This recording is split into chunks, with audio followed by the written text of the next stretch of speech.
இந்த நாள் இனிய நாளாயமைய எங்கள் வாழ்த்துக்கள். 27/10/2025 ஐப்பசி 10 அக்டோபர் திங்கட்கிழமை. இன்று ஷஷ்டி மூல நட்சத்திரம். இன்று ஷஷ்டி விரதம்.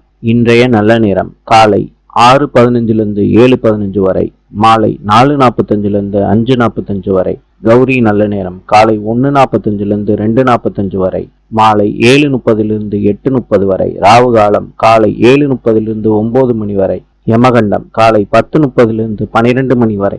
இன்றைய ராசி பலன். மேஷம் நன்மை, ரிஷபம் செலவு, மிதுனம் லாபம், கடகம் போட்டி, சிம்மம் விவேகம், கன்னி தடங்கல், துலாம் அமைதி, விருச்சிகம் பெருமை, தனுசு அன்பு, மகரம் மகிழ்ச்சி, கும்பம் வெற்றி, மீனம் இன்பம். இந்த நாள் இனிய நாளாயமைய எங்கள் வாழ்த்துக்கள். நாளை சந்திப்போம்.